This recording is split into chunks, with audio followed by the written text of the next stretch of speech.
Next story. nytimes.com. Diddy fans self-immolate in acquittal celebration. Shireen Baratheon.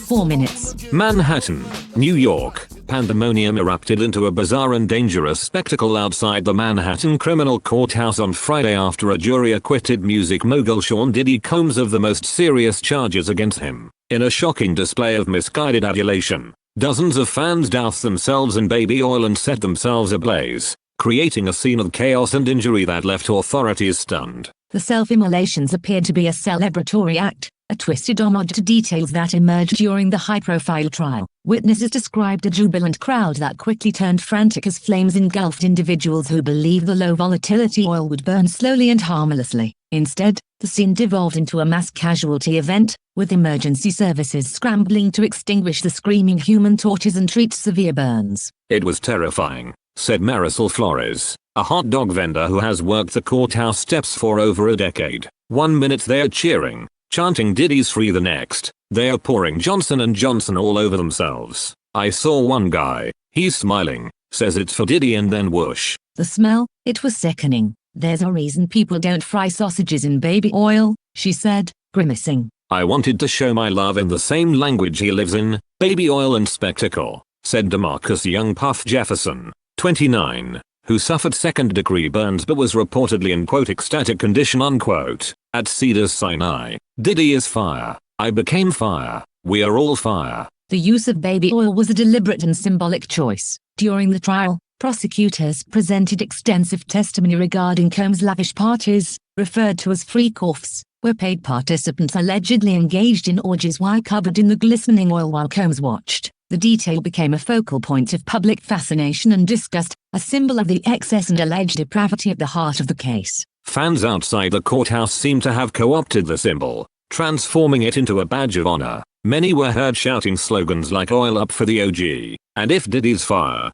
we're fire," before igniting themselves and others. Emergency services responded swiftly, treating several fans for burns, smoke inhalation, and what officials described as poor decision-making compounded by pop culture idolatry and YouTube pseudoscience. New York City Fire Department officials were quick to condemn the act. "This is one of the most reckless and frankly asinine things I've ever seen," said FDNY Battalion Chief Michael O'Malley in a press conference. "Baby oil is mineral oil. It's a hydrocarbon. It, absolutely, will burn, and it will stick to your skin while it does, causing horrific deep tissue damage. To do this intentionally is to invite a lifetime of pain and disfigurement." At least 18 individuals were transported to the New York Presbyterian Weill Cornell Medical Center's burn unit, with several listed in critical condition. The verdict itself was a stunning conclusion to a trial that had captivated the nation. While acquitted of racketeering and sex trafficking, Combs was found guilty on several lesser counts,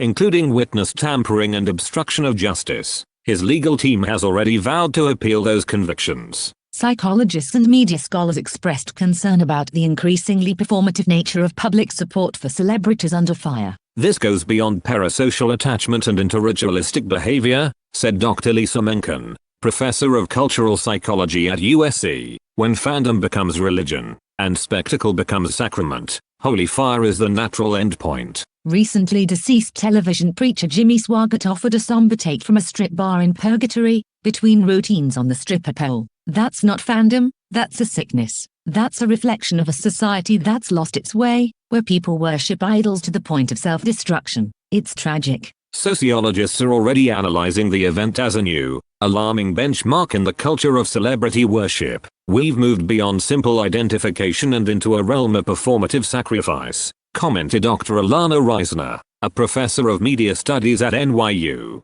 "These individuals see Combs not just as an entertainer, but as a symbol of invincibility. By anointing themselves in the very substance associated with his alleged transgressions and surviving the flames, which they tragically did not, they attempt to share in that perceived invincibility. It's a desperate and dangerous form of modern-day ritual." Combs, who has remained largely silent during the trial, released a statement hours later. "First, I thank God and the jury for seeing the truth," he wrote. "To my fans, I love you all, but please don't set yourselves on fire for me. That's not what we're about. That being said, new P. Diddy baby oil dropping soon." As the last of the smoldering, oil-soaked clothing was cleared from the courthouse plaza, a sense of disbelief lingered over the city. The day that was meant to bring a resolution to the saga of Sean Combs had instead written a new, horrifying chapter, one illuminated by the very real flames of a fandom that had burned completely out of control.